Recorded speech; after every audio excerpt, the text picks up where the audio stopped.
Put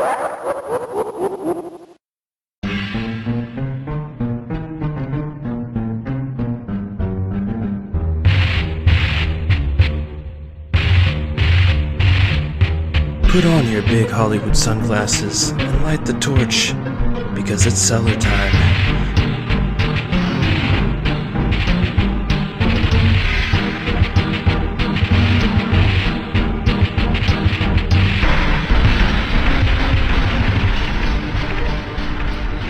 Welcome to the Crack Cellar. As the prophecy was once caught in a time trap, I'm Two-Spirit Penguin Daniel. And I'm Broadcaster Nickels. And today we examine one of the few experiments that did not fail on Disney+. That would be Season 2 of Loki, Broadcaster Nickels. Recently, you may have heard that Disney fired all of the writers for Blade because they were going to turn it into some woke travesty. Did you hear about Blade? So they were like on their fifth writer, and the fifth writer decided to turn it into a movie with life lessons that featured 4 female leads, and Blade was the 5th lead. And Hershey Ali, or whoever the guy who's playing Blade, I don't know exactly what his name is, but that guy's pretty based. I was going to say, who would have been a great fucking Blade. And he still will be. So this guy is super based, and he was looking at this script, and he's like, no, fuck you, I'm out. This is not Blade. And fucking Kevin Feige's like, aye, dude. And he brought in some real talent. And now there was a recent interview with Hershey Ali where he's like, oh, it's going in the right direction now. We're on. So things are going up. His name's not Hershey Ali. It's like something, dude. It sounds like that. I'm so sorry to Hershey Ali. Calling this guy Hershey. Hershey. It's like Mushery or something. Ali. I don't know, man. Who is the chick in Demolition Man? Or not Demolition Man, Judge Dredd? Hershey, you gotta believe me. Well, I respect this man, so I will learn his first name one day, but right now I don't quite know it. But either way, the guy's based as fuck, and he got Blade fixed, and they learned their lesson. When you say fix, you're saying Blade's gonna get top in the beginning of the movie, right? Yeah, Blade probably. 1, he was getting ahead immediately, like minute 2, you're like, damn. Yeah, man. Like, we're talking like God of War 1 vibes here. Like, we're going to start off with a threesome and a pirate ship. That's what I believe. But also, on the same note, the Kang Dynasty and Secret Wars was being written by a bunch of woke douchebags, and they canned all them and brought in Michael Waldron, who is, and this all loops back to what we're reviewing today, the showrunner and writer and creator of Loki. The only real good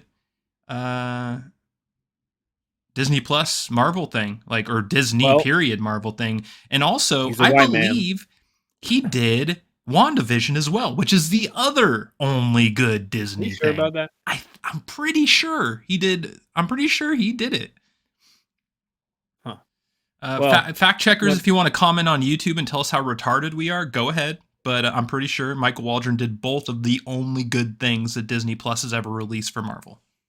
Yeah, I will say that all these MCU writers, Loki, I'm not so sure about. I've never read a comic that's quite like that, that's based on Loki too much. There's like a political, like around the 2016 election, there was a comic going with that was Loki. The title was called Loki, and it was actually kind of cool. It was him like pretty much doing his election for 2016 on Earth. Instead of Trump, it was Loki. Nice. And at first I was like, this is going to be cornball shit, but it was actually pretty good.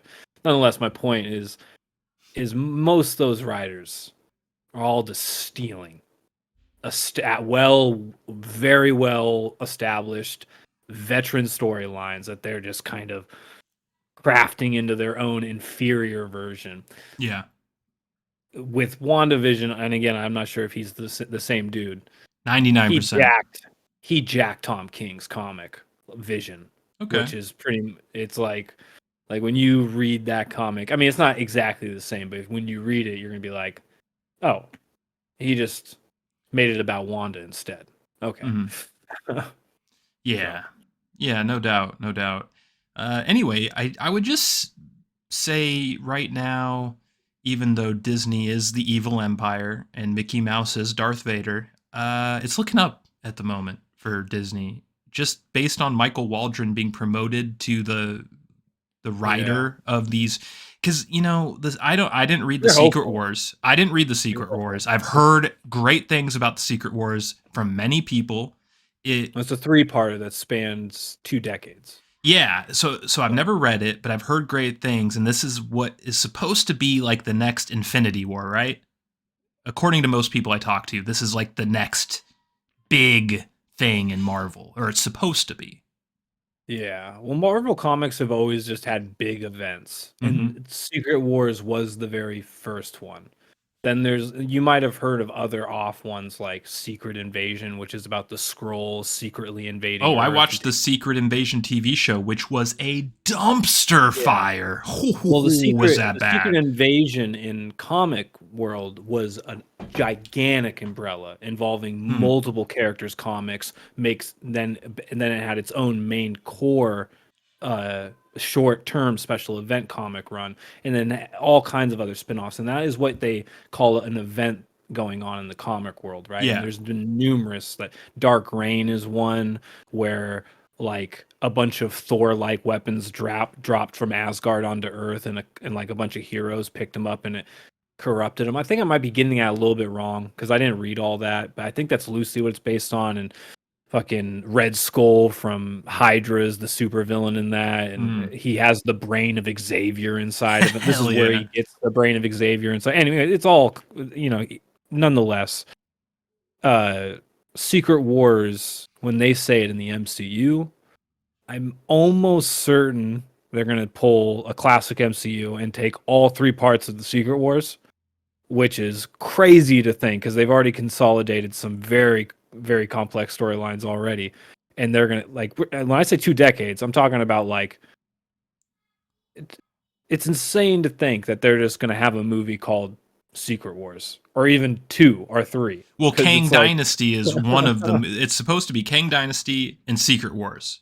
So it is a two-parter. those, that's insane because like Kang has a lot to do with the first. My my brain's a little. He might have been more at this. I forget. He has more to do with the first two, is what I'm saying. Yeah. Like with Thanos and Kang, and those guys all have more to do with each other. Adam Warlock, all those motherfuckers. The third part of Secret Wars was a lot more recent in 2015, and it kicked Hmm. off with Jonathan Hickman writing it. You probably have heard that name before. He's Yeah. responsible for The Walking Dead, I think. Jonathan Hick. No, is that No Jonathan? way. I, I've I'm watched pretty every sure. episode of The Walking Dead and I've never seen that name. Not the series, the comic, the original comic. Oh, okay. Well, I've never read the Anyways, comic. I might be getting that wrong because I'm not an expert in comic world, but Hmm. he's a very well established guy, and this one has a lot more to do with Doom and you know, uh, the Fantastic Four and um yeah, just mainly around those characters.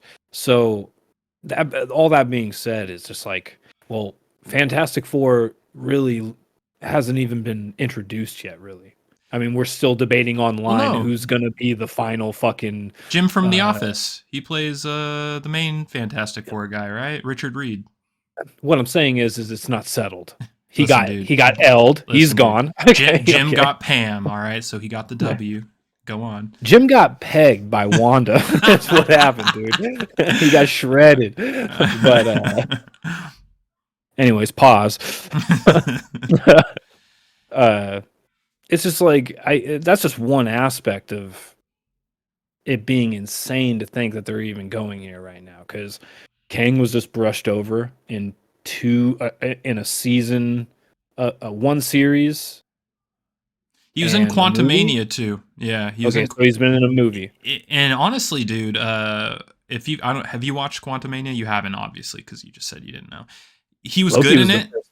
I've seen Marvel-wise in a long time. Yeah, Quantumania I heard really bad things about, so I didn't bother watching it until like I sort of ran out of shit to watch with my daughter, and I can only watch PG sort of ish stuff with her.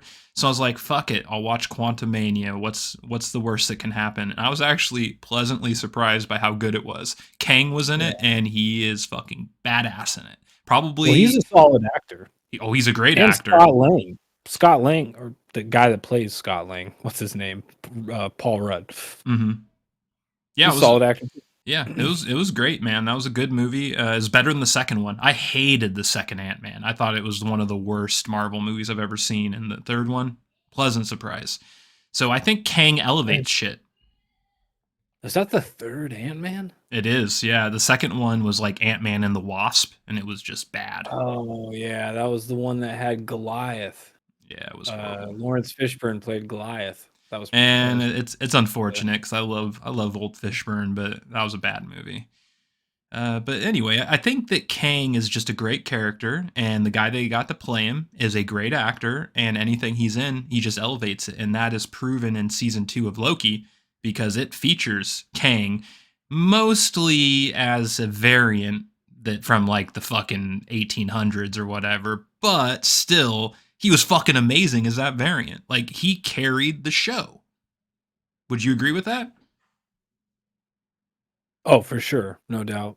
I'm sure he'll be there at his trial. I mean, the thing, it's crazy to me that I say that because I am a huge Owen Wilson fan, as you know. Huge Owen Wilson fan. And for me, season 1 was carried by Owen Wilson. Season 2, fuck that, dude. It was Kang all the way. Yeah, well, that accent he put on, it was amazing. It was yeah, I think it was so good you could see parts where he was losing face for a couple of moments. Like you could see it. Like it was really hard to shoot some of those scenes for him. No doubt. Yeah, that put aside though, I felt like Owen Wilson did not really. I don't know if they just wrote him into a hole this season. He just really wasn't there. Even his big reveal, like the whole season, I was like waiting for the jet ski moment. I know they never had him on a jet ski. Big. They did. His whole reveal for his family and stuff. He was a jet ski salesman. He was riding. Well, he wasn't actually riding one. Yeah. He was on one, imagining. Remember in his head, they actually had a scene of him on a lake driving one, but then it ended up being a dream. And then he snaps out of it and he's in the sales floor or whatever. But nonetheless, it's like on the sales floor. But I was just like, that's cool, but that was really anticlimactic. I was hoping like when we saw him again, he was gonna be like on Lake Tahoe or something, dude, just with like 8 babes or something. Smashing beers. Kenny Powers essentially just doing bat wings, whipping hookers off the back, That's what like, I'm talking about. Yeah. That's what Disney tamed version, of course. Yeah. But yeah, he felt subdued in this season. Like he was, I wouldn't say he's phoning it in quite. I wouldn't go that far, but I'd say he really underplayed the character in this season, and maybe they told him to do that. It didn't have the usual Owen Wilson energy. We'll just put it that way. Yeah. Well, that's the thing, I don't want to beat a dead horse, but that's what happens when you're forced to write diversity, no matter how innocuous it is, in the stories. It takes its toll because you have to pay star power money for Owen Wilson and Tom Hiddleston. Is it Hiddleston? What's his name? Yeah, Tom Hiddleston. You got it. Yeah, Tom Hiddleston. Are there any heavy hitters that I'm not thinking of that popped in? I guess the only one you could make an argument is the guy who plays Ouroboros. I guess he's sort of like a big name Asian actor that he's in movies I've never seen before. He was in Everything Everywhere All at Once. Yeah, he was, and he was in some other stuff. I wouldn't really call him a heavy hitter, but that might just be my bias. I've never seen any of his movies, so he's just a new guy to me. Yeah. Well, point is like you're forced to pay that money for heavy hitters like that, and then it's like it's always good to have side characters that move the plot along in an organic way, and it feels good, and maybe you can see those characters progress into their own more established ones later. But to just think, man, Owen Wilson was in this series and I barely got any of him.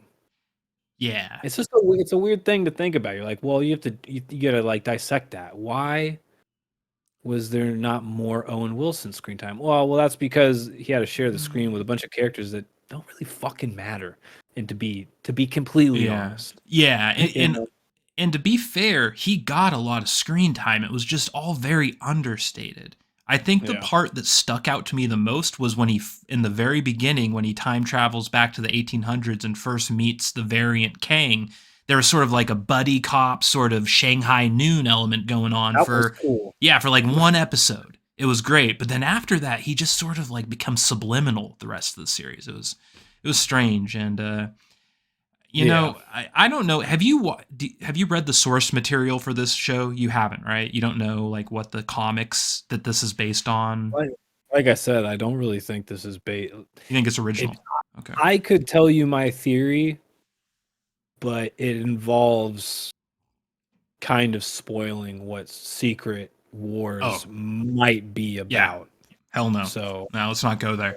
But one big criticism I'm gonna lay down on this, and it's a similar criticism I had to season 1. I fucking hate Renslayer. Well, she's actually a real character, and a lot of like soy boy feminists out there who crusade for these type of comics will be the first to tell you that she is an established character from like 10 years ago. I don't doubt What they won't tell you though is she's from like one series run that probably didn't do so well in comparison to the other runs. You know, nonetheless, she's a real character and she's not that bad. Honestly, Loki is a completely different character in the MCU. Well, dude, that's obvious because I have read comics with Loki in it. Like I know the actual Loki from the comics, and that was probably one of the most jarring elements of watching this show. Even though I really like this show, they essentially turned Loki into a hero in this show. He's not a villain anymore, which is just strange as hell to me. The way, and with the ending especially, dude, that ending, don't get me wrong, I fucking loved the ending. It was amazing. I loved the effects. I love how he walked through the fucking live stream FF7 style and then just brought this throne of energy down. Like, it was fucking amazing. But he's a fucking villain. Like, it's strange that like it ends with him being a hero like that. I was expecting it to end on some sort of like anti-hero note, you know, like Vegeta style, where sure, he saved the world, but maybe he killed some civilians right as he did it. You know what I mean? Like, kind of threw a couple of Big Bang attacks the wrong direction for fun. Yeah. You know, well, it's funny you bring up Vegeta because okay, Loki kind of got the Robert Downey Jr. treatment, you know? So like Robert Downey Jr. was so successful with Iron Man, immediately comic runs started drawing Iron Man to look like Robert Downey Jr. Yeah. It used to be that Iron Man Robert Downey Jr. resembled what Iron Man looks like, why he got the casting to begin with, you know? But then it turned into, no, Iron Man is RDJ. And Loki kind of pretty much got the same thing. When Tom Hiddleston became Loki, like they immediately started drawing Loki in the comics like Tom Hiddleston. He started to become this anti-hero. That's when the 2016 run of that political series I have came out. Yeah. And it's Tom Hiddleston running for president, essentially, the series. So why did I bring that up? What was the other character we were talking Renslayer. about? We're talking about Renslayer. No. Or Vegeta. Vegeta, yeah. Vegeta's the same way, you know. He kind of got turned into like he was a bad guy. He didn't really get casted by turned into anybody that was casted by him. But I'm saying his arc as a character is very similar. Starts out as a dope villain. You're like, I can't wait to see other planets this guy destroys. And then all of a sudden, 4 seasons later, he's fucking broing out with the hero of the anime or whatever. You're just like, what the fuck is going on? I would argue though with DBZ the arc was more smooth, where like Vegeta started out as a straight up villain, and then in the second saga, the Frieza saga, he started to slightly become an anti-hero, but he was still pretty much a villain. I'm going to stop you right there, Daniel. Okay. You don't need to argue about how superior Dragon Ball Z is to all of the MCU, okay? Not with me, all right? Not with me. Yeah, I guess my point is to TLDR, Vegeta didn't truly become a hero until the Boo saga when he sacrificed himself against Majin Buu to save Trunks. That's when he truly became a hero. Before that, he was an anti-hero for quite a while. With Loki, it feels like he went from villain straight to hero. Like the anti-hero was like one season of Loki. The first season of Loki was the only anti-hero version of Loki I've ever seen. And then immediately to hero in season 2, right? He's a straight up hero in season 2, right? He's not an anti-hero. Yeah. What does he do that's bad? He doesn't do anything bad in season 2. Name one bad thing that Loki did in season 2. It's all hero shit. Mean, he did put X5 in that cube, and just for a second, I thought he was going to squish him. Okay. Just for a second, I was like, he's back. He's back. he's back. You could argue that the series is ending. The series ends with him becoming a villain again.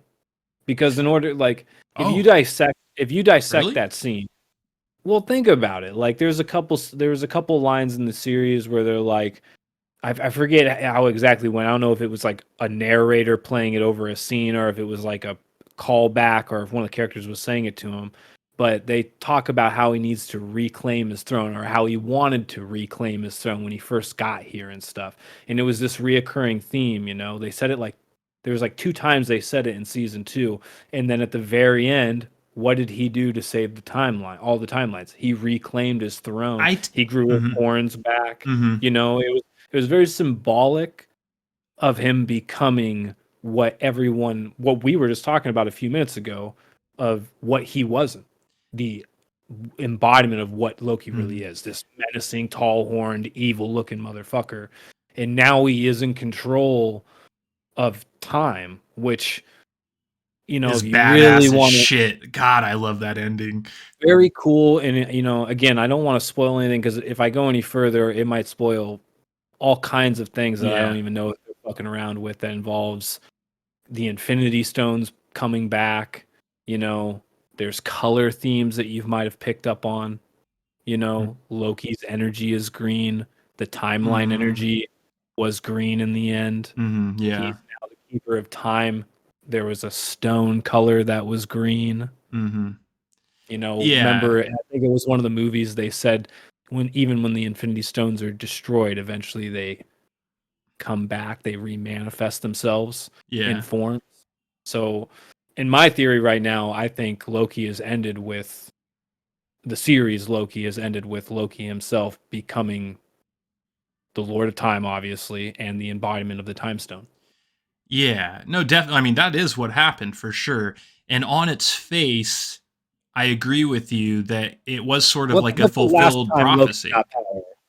Last time Loki actually had real power, he was evil as fuck. Yeah. You know, I'm not saying it's for sure, but it kind of just ended on this idea that, is Loki actually a good person? He just got given everything he ever wanted, so let's see what happens going forward. I mean, you have a point where they ended it right when he got the power, where you're right, maybe in the next thing we see Loki in, maybe he's back to being a bad guy. You could be absolutely correct about that. But in terms of Loki season 2, just taking it for face value, everything that's there, it was a hero's journey. It was not a villain's journey. Like, it started out, like, the way they showed flashbacks of him from season 1 talking to fucking Owen Wilson with the initial interview, being also, you know, being a villain still. He was still a villain at that point. And then them kind of tying it into the end, to me, it was sort of like an irony they're trying to point out. Like, he wanted to be this villain that had all this power and, like, took his throne back on Asgard and all this shit. But what ends up happening is that he takes the throne of time to save all of existence and becoming the ultimate good guy. That's how I took it, as a symbolic thing. But you could be right, too. I mean, you could be. There's also the aspect of what is a Marvel villain, or more so what is an MCU villain, you know, because like in the comics, like some of the greatest villains always had that hero arc, or that redemption arc to them in almost every run, every event. Like, that's why Doom is so beloved. A lot of people don't call Doom I mean, he is the villain. But what I'm saying is, now, Apocalypse is the villain, and I'm not talking about Poe Dameron. You know, he's like, if you actually look at the totality of Doom's work, He's actually quite a benevolent person. But he's one of those heroes that in his mind, he's like, the ends justify the means to the upteenth craziest degree, you know? Mm-hmm. So look, if you can look at it that way too, you know, where Loki is, he just had his little redemption. That was the cap to his redemption arc, you know. He just saved everybody from time collapsing. Now it's hot boy summer, you know. Now it's time for him to shine, you know. So yeah, I really enjoyed the sci-fi. I mean, both seasons are science fiction, don't get me wrong. Season 1 was as well, but season 2 tripled down on the sci-fi element.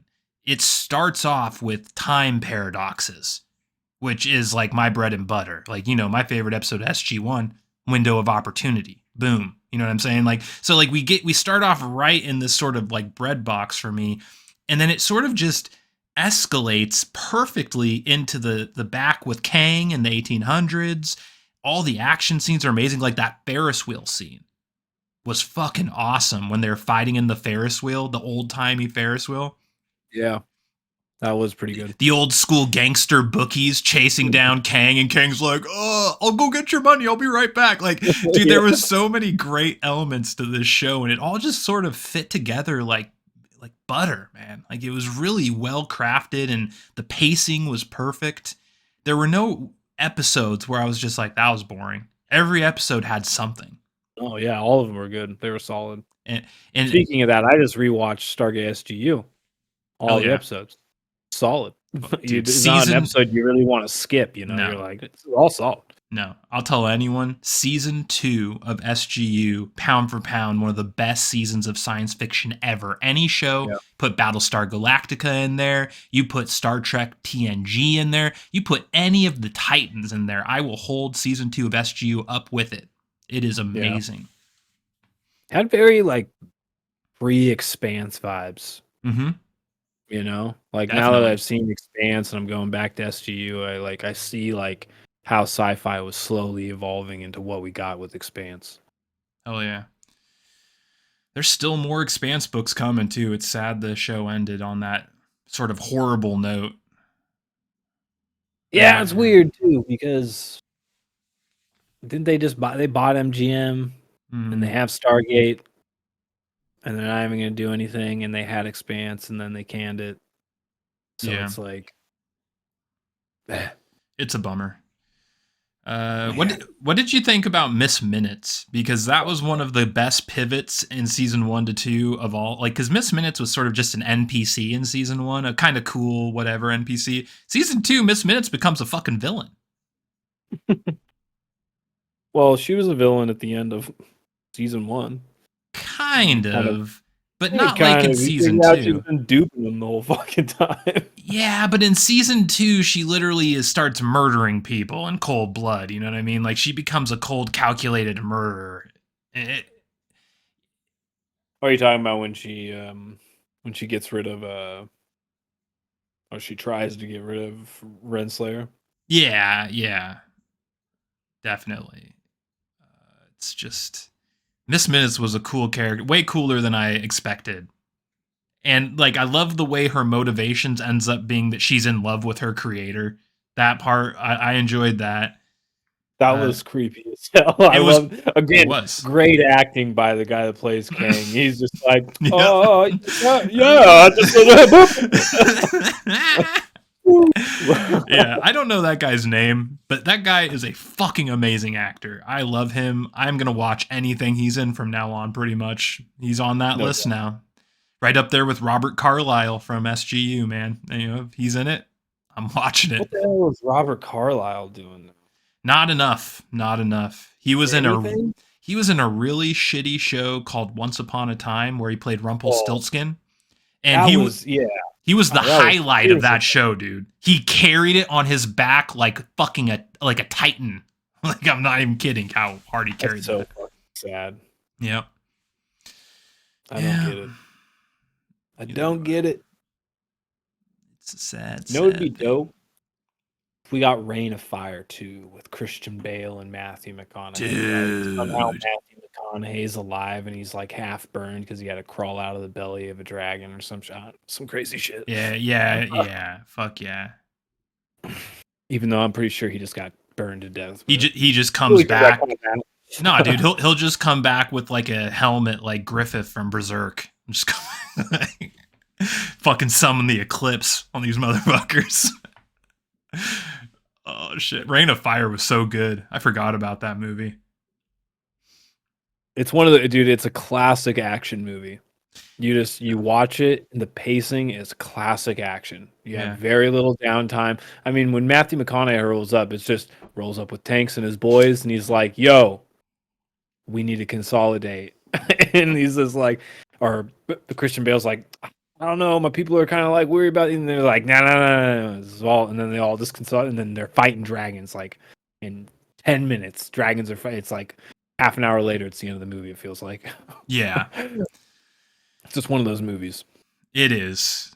It is. And I always find it interesting that it came out like at the same time as Drakengard, which is like this amazing fucking Square Enix dragon game that's very similar to Reign of Fire, but like they weren't co-developed or anything. It's just a coincidence that they somehow came out at the same time. I always found that interesting. I might be thinking of a different game. Wasn't Drakengard? Was that a third-person game where you hunted drakes?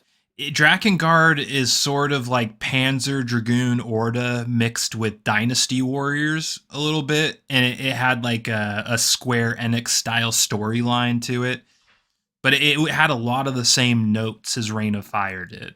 They were very similar. Thinking of a game kind of like what you're talking about, but it was a 360 exclusive. Oh yeah, I'm not talking about that. No. But yeah, so what'd you think about the episode where Loki figures out what he has to do? You know, that episode that was like the giant, like he's going through different times trying to get all the main characters back together, like Chrono Trigger style, to bring them back to the end of time so they can plan their attack to fix everything.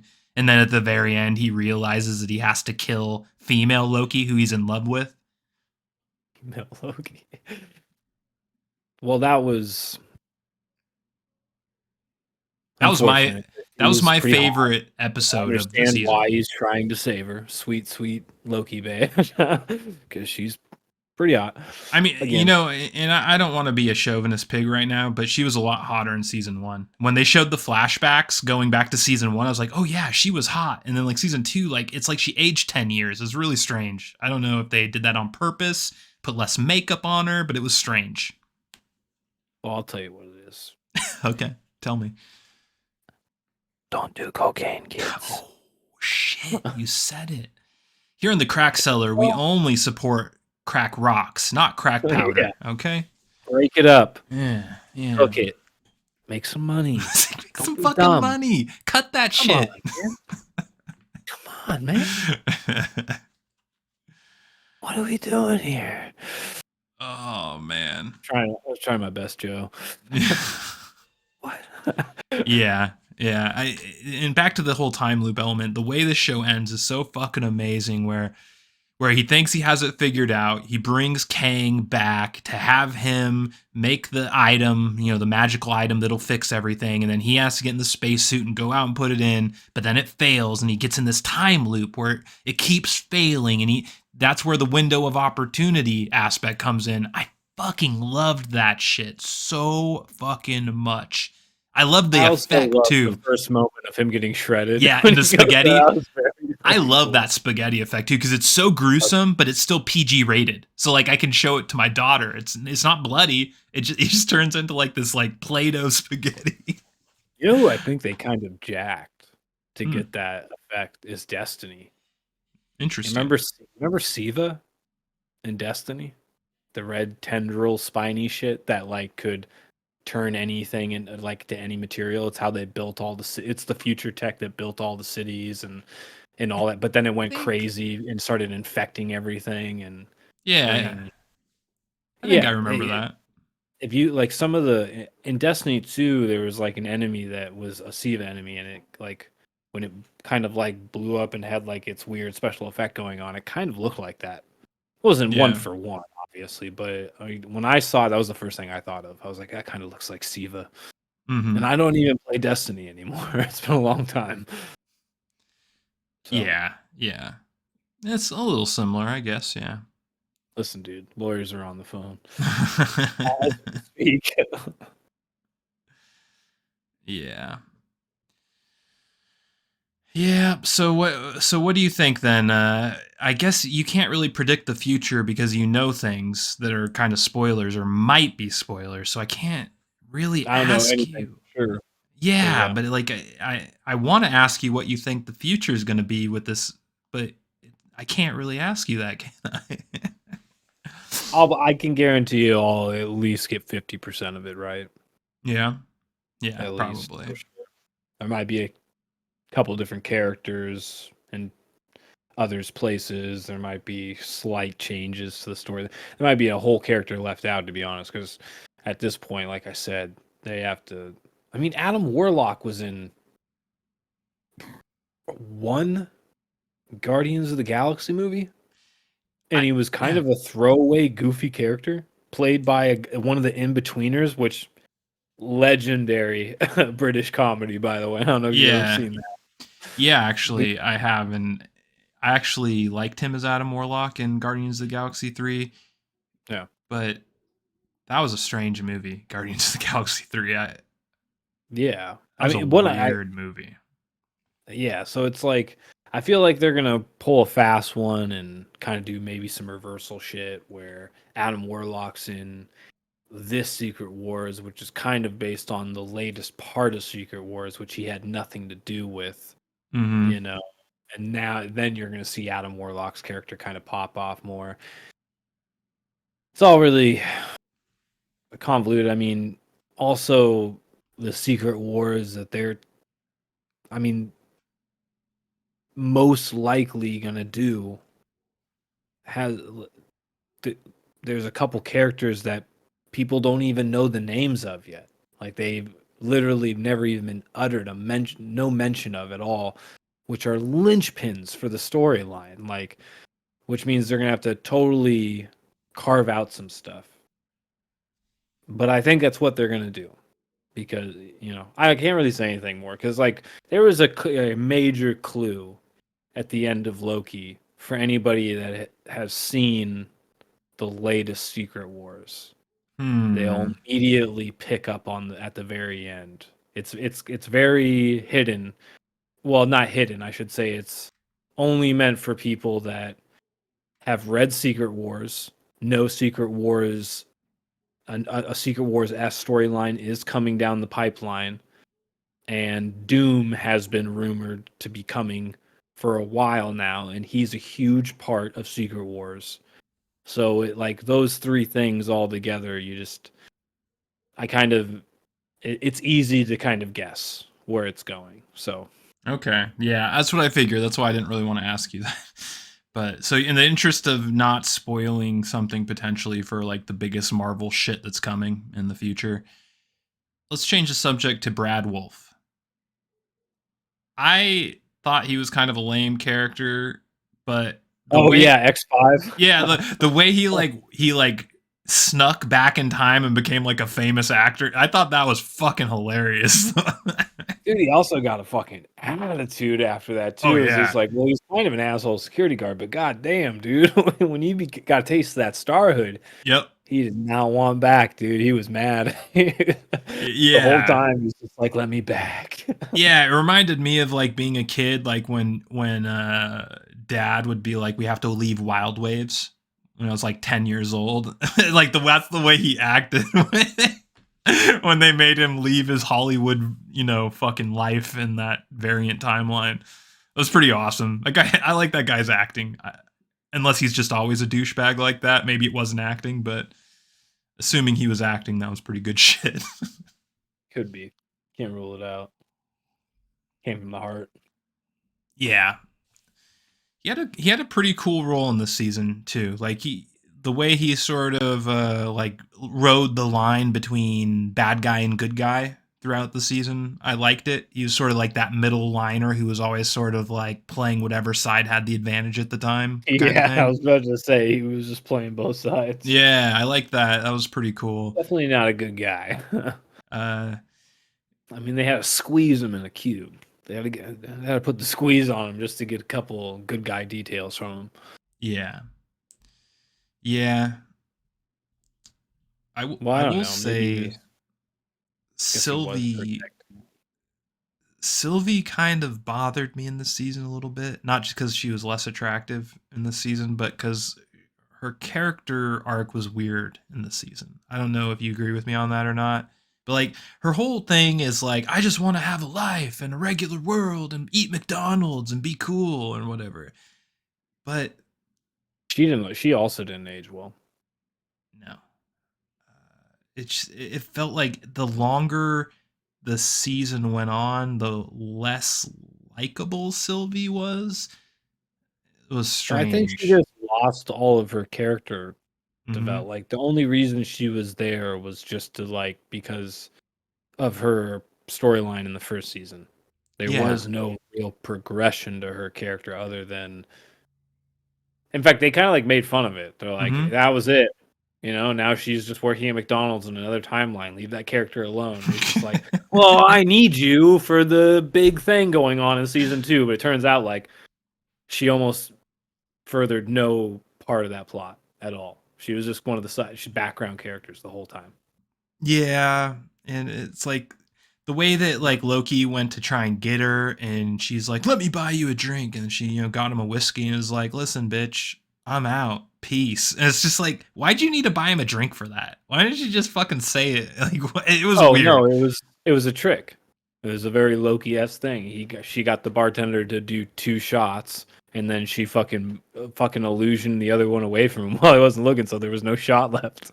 She had Mm, 2 shots and he got nothing.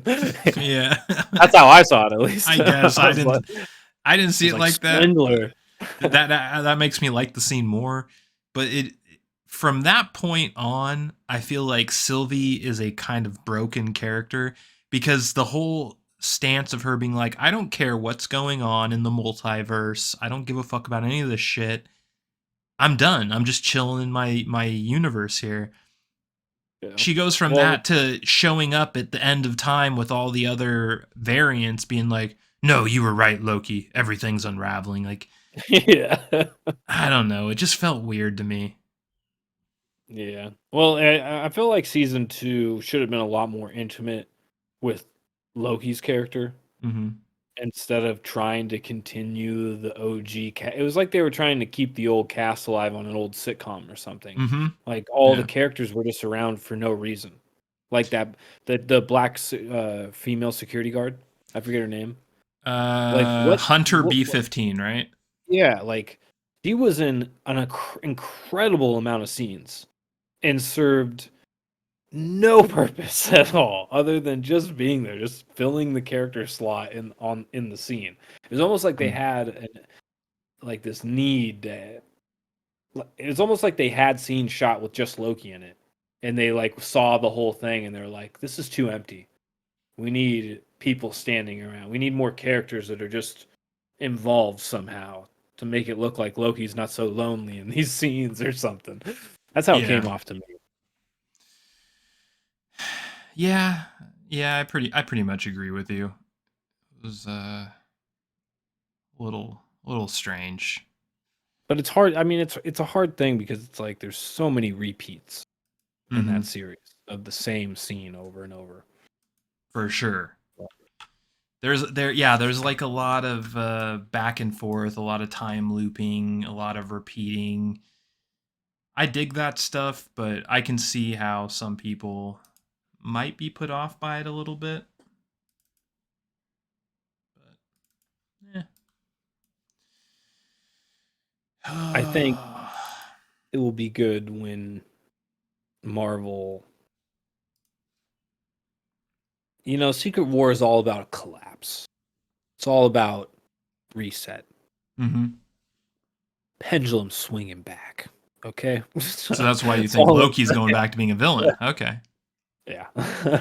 Well, it's just everything's so lame. Like the more and more I just think about like where Loki could go as a character, what Secret Wars could be possibly based on, like all these characters they've gender bent and or just killed off way too early or not done at all, like Doom, for instance, who's it is crazy to me with how big not only Doctor Doom but just the Fantastic Four in general, how absent they've been from the MCU. It's astonishing as a comic book reader from the 80s. It's crazy. Not only that, the X-Men. Well, that one I get because Fox owned the X-Men, right? Or wait, did Fox own Fantastic Four too? Is that why? Yeah. Oh, it all makes sense now. I didn't realize that. Okay. But they've been sitting on this now for like 5 years. Yeah. And it's like, okay, I guess it's a slow burn. You're really building up this idea of introducing the X-Men and the Fantastic Four or whatever, but it's just like, how long are people going to be interested? Yeah. Like you can't I mean, you can have a multiverse, cool, but it's like going back to the first time you heard live service at a Gamescom. You had to bring the L word into it, huh? It's true though. You saw that roadmap and you were like, damn, this is fucking impressive. This is the future of gaming. And it's like, fast forward, you're like, every time I hear someone say that now, it's a load of fucking horse shit. Yeah. And it's the same thing in MCU now. So anyways, I guess the point is if you can glance anything from what I'm thinking, it is Secret Wars is a reset in the comic world. The end of Secret Wars is meant to like collapse all the timelines, all the convoluted bullshit that's going on throughout the years. Let's re-simplify it, get more fans in, make a core couple series, just let's get easier to digest, sell more copies. So I hope that's what the MCU is trying to do. It's a perfect fucking opportunity to do it. Well, yeah, it is because I don't know if you followed the Marvels, but it's the lowest grossing Marvel movie of all time. It has bombed completely, and it just seems perfect timing to do a reset right now because nobody likes this. I don't even remember what phase we're in anymore, but whatever this phase is, it is phase dumpster. Yeah. It's crazy that they've done every single Captain Marvel besides the OG white male that died. And you know what his storyline is? He's one of the most powerful characters ever in the MCU at that time, of course. And nothing ever could kill him, but cancer killed him. Oh, he died of cancer. Oh shit! Really? That's what. And you think about how blowhardy the MCU is, and how they just glance right past that guy. They're like, "Nope, too bad, fuckers. Yeah, you don't get that one either." Nope. Yeah, and speaking of white males that are not going to get shit, so I heard from you that Beast was in the Marvels at the end in the post-credit scene or something. I was told that because I okay, and you told me that he was played by Kelsey Grammer, right? From the OG X-Men trilogy. So I have to ask you now: do you think he will actually return as Beast? Given the fact that he did an interview for the BBC in London the other day where he came out as a Trump supporter. And now it was always sort of rumored that Kelsey Grammer was a based guy. Like he always sort of like alluded to the fact that he was not on board with the woke agenda, but he never came out and said it exactly. But recently he did on the BBC, and everyone's boycotting the new Frasier now because of it. Like, I don't know if you know this, but they rebooted Frasier. And it's really good. I'm on, it's episode 10, I think I just watched. It's like the best sitcom that's come out in 25 years. It's really good. Actually an OG sitcom? Yeah, it's an OG sitcom. It's really good. And I'm wondering now, because he came out as a Trump supporter, is good old Frasier getting the Thanos snap? Is he? It's cool. Are we going to get Ron Perlman as Beast instead? Because he fits the agenda a little better, don't you think? I highly doubt it. Like I said, pendulum has already started to swing back. We're Okay. now we're right about here now, going over here, so it's Mhm. like I feel like we're right at the mark where liking Trump is still edgy, but it's not edgelord anymore. It's edgy, cool, mysterious guy now. Oh, And it's okay. slowly gonna fade into normal guy. All right, this is kind of getting old to fucking all right, let's start hating this guy again and go back this way. That's how that shit works. Maybe Kelsey Grammer is on board with your thinking, and that's why he came out. He's like, Yeah. we're on the downswing right now. It's time to Pretty throw my convenient cards." timing for him to throw the Trump card in there. Yeah.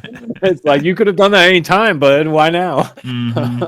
Interesting, especially Yeah, with the show going. Pretty ballsy. it is. It's funny too because like they ended the interview early. As soon as he came out and said that in the interview, the Paramount handlers that were there with him were like, cut.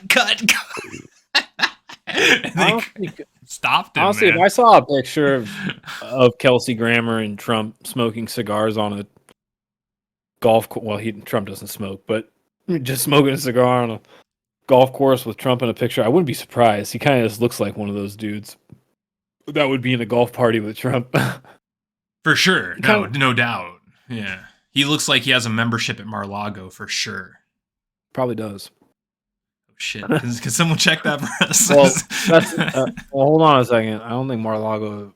Did he have to sell all of his shit? Is that like for real? No. No. Okay. That's all bullshit, man. That I never. So Mar-a-Lago that shit. never even got close to them seizing his assets. Well, there's this political AG in New York that's prosecuting him in New York, and she accused him of overvaluing Mar-a-Lago because he values it at 300 million, but she says the value is only 25 million, and she called him for fraud on it. But here's the deal. Man, You isn't can Mar-a-Lago like a gigantic resort? Right. So here's the deal. If you go on Zillow right now and you look at all of the surrounding properties around Mar-a-Lago, they're all in the hundreds of millions, and they're 1/10 the size of Mar-a-Lago, and they're in the hundreds. So it's total bullshit. And no, they did not seize anything, and nothing like that. That's all theater. Okay. But Wild. 20. I think it's only worth 25 million. it is wild, dude. Old move. Dude, there are shacks in Malibu that are worth $25 million. All right, Hard to say, dude. I couldn't. Let's get real. You say $25 million. The way they say 25 million is I could afford it or something. It's 25 million. It's anyone can afford that. Hold up here. That's still a lot of money, guys. I don't know what type of money you're playing with over there, but yeah. All right, broadcaster. Well, any final thoughts on Loki season 2? It is the final season. They announced that it was designed to be a 2-season show from the beginning. It's over. There's going to be no more. So this is the final season. Any just final thoughts on maybe the whole series, 1 and 2, your Hypnosis? for sure. It's good to see that one of the only good MCU shows coming out right now is headed by another white male. Another one for the boys. You had to go there. You had to go there, didn't you? That being said,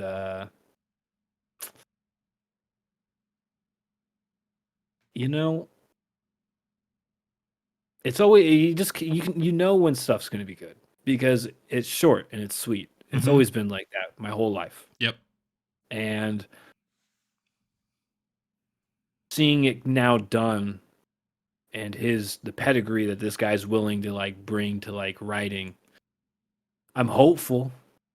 I'm really hopeful for the future of MCU. Hopefully this guy gets more gigs, but time will tell. This might just be a little flash in the pan, of reprisal for us. Yeah, maybe. I'm crushing down on us again. Who knows? So we'll see. I'm hopeful. Loki season 2 makes me hopeful because usually, especially with how strong the first season of Loki was, a second season coming, especially so quickly, you're just they're just cashing in. This is gonna bring everything the first season brought up down. But that wasn't the case. It was a very well put together, fulfilled storyline. You know, you could tell watching it that it was just the B side to the first story you watched. Exactly. So, and it's a very, I said organic earlier. I don't know where I said it, but you get that feeling with Loki. You know, it's a very organic feeling from episode to episode. You're not feeling like, someone came in and like made them do this, you know, like I don't know why. Like he clearly like had all the tools laid out in front of him and he perfectly put his little story puzzle together. And it was nice. Wasn't exactly the best thing. I'll still say Iron Man 1 is probably one of the coolest MCU movies that they've ever done, and it's going to be hard to capture that lightning again, you know. And Iron Man wasn't nearly as complex as Loki, you know. So, but you know, again, I'll circle back to hopeful. I'm hopeful. Yeah. I really love the Loki series because of what you just said. Like you encapsulated it perfectly when you said that Loki season 2 isn't really season 2; it's just the B side of the first season. That's exactly it. Like they are both science fiction, but the first season sort of leans into like the fluffiness of Marvel and like the camaraderie between, or not even camaraderie, that's not the right word, like the sort of like playful combativeness between Owen Wilson and Tom Hiddleston in that first season was amazing. It was great. And then season 2 sort of takes that whole thing and turns it upside down, and it brings in these hard sci-fi elements. And I love those hard sci-fi elements so much. And, you know, I'm sure there are a lot of people out there that don't like sci-fi. They're like, oh, season 2 of Loki sucked. I'll bet those people are out there because there are a few moments in season 2 of Loki where I was like, there's probably a lot of people this is going over their head right now, because there was some complex, deep sci-fi elements in season 2 that you don't usually see in Marvel shit. Like, never, actually. Not even usually, never. I will say season 2 of Loki is the most complicated, in-depth storyline of any Marvel thing I've ever watched. Can you think of something more complicated and more sort of just like you need a head to understand what's happening? In MCU, no. No, that's exactly. And in the MCU, it's like I haven't seen Black Panther 2 though. I can't rule it out. Oh yeah, Black Panther 2 is definitely heady, I'm sure. That being said, Broadcaster Nickels, as you know, here in the Crack Cellar, we have an official patented Mr. Satan rating system that you yourself developed. So not in a billion years would you ever forget a rank within your own system. And on that note, I'd like to ask you, what do you rank season 2 of Loki? I'm going to give it a Peter. I'm give it the old Peter Stormare, dude. All right. Strong. Like, I mean, strong. Talked about bars being low earlier. Mm-hmm. It's not an exact worldly achievement to go over said bar. Yeah. But here we are. Loki 2 doesn't bring down its previous season. It doesn't make you not look forward to what's next. Had solid acting. I mean, that's as good as it gets for the MCU, right? Yeah. I mean, right now, for sure. I mean, what literally just happened right before season 2? The Marvels. I don't even have to watch. I think Marvels was after, wasn't it? It was? Yeah, Marvels was after season. Who cares? We're a little late reviewing Loki, okay? We're a little late. That's okay. Who cares? But my third eye opened and glimpsed. Yeah. It was a glimpse that movie on the sacred timeline. And I was like, I got blasted, dude. I got blasted back. Dude. So I'm just happy. I'm just happy Loki season 2 was the exact opposite. And for that, it gets top of the class. Yeah, that's a great way to put it. Loki is sort of the anti-Marvel in terms of like today's Marvel. It's so different. Yeah. It goes against everything that the big Marvel stuff's doing with the Marvels and that type of shit. Like, it's just totally antithetical to that. It brings in some of like the headiest sci-fi shit I've ever seen in any comic book thing ever. it has like this air of like confidence to it, where when you're watching it, you just know the people who made it knew what they were doing. They knew the story they were telling. This wasn't just like, let's just throw some shit against the wall and see what sticks. It was like, we have a vision. And that's always the best with a TV show or a movie or a video game or whatever. You have a fucking vision. And whoever made Loki had a fucking vision. He did have a vision. And for that, I'm going to give this a Tim Curry. I think this is the best Marvel thing since Infinity War Part 1. And I would put this up there with Infinity War Part 1. For sure. It's in the same vein of greatness, in my opinion. Not nearly as action-packed. And I'm more of a sucker for action, you know? Like, I really like that shit. Mm-hmm. I grew up with Die Hard and shit. Oh, fuck yeah. I mean, it's my favorite Christmas movie, no doubt. Yeah. But, and I will give a disclaimer right now. I'm a fucking sci-fi nerd. Most of my favorite shows are science fiction. I've seen every Star Trek. I've seen every Star Wars. I've seen every Star everything. I'm a sci-fi nerd, and Loki hit that nerve with me. So maybe I'm a little biased, but I thought season 2 of Loki was fucking baller. It was great. I had no problems with it other than maybe Renslayer. I don't know. I don't know how you could fix that though. It's just I want to correct the record though. Most likely no one watches this far, but nonetheless, there's probably two people that watch this far. You said Renslayer earlier, and I, for some reason in my head, I got mixed up with Sylvie. Renslayer, mid. Sylvie's hot. But Sylvie didn't age well in season 2, is what my brain was trying to explain. That makes sense why you said it like that. Okay, yeah. You know, no doubt, dude. Yeah, my brain auto-corrected while you brought up Sylvie. I was like, wait a minute, Sylvie. Oh, wait, not Renslayer. Yeah. Sylvie, Renslayer. Anyways. Yeah. And with that, we'll close out. I also don't like how it's okay for the clock to do whiteface. That was brutal, dude. I was fucking shaking, dude. I was shaking. Oh man, somebody call Jimmy Kimmel. That was fucking hilarious, though. Let me blend in. Let me go black and white. It's not the hologram. That was also pretty cool too. At the beginning, when they opened the newspaper, the disappearing phantom clock or whatever, and at the very end, he's like, "Miss Minutes hit it," and she's like, "Whoa!" Just fucking scares them all away at the fucking Ferris wheel. That was pretty solid. Yeah, Miss Minutes was a surprising addition. Well, I mean, she was an addition, but like her role changed big time from 1 to 2, or at least like from the final episode of 1. Well, she had like almost like a dystopian like Logan's Run type, hell yeah, like good call thing going on to her in the first season, where it was just like, who is the chick behind the fucking clock? I almost thought it was a person for a while, but then it became very apparent, you know, like it was just an AI. But nonetheless, I liked Miss Minutes in the first season a lot more. She seemed a lot more menacing and foreboding. And then kind of got cucked, but whatever. She got some redemption, though, by fucking putting Renslayer off the fucking boat, which was hilarious. Yeah.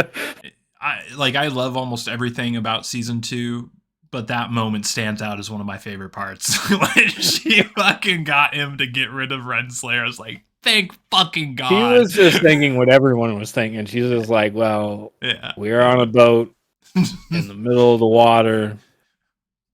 What's to say we get rid of the fucking chap? We got a spare boat. We won't even kill her. She'll be fine. Turns out Renslayer got arms. That bitch can rope. She got out fast.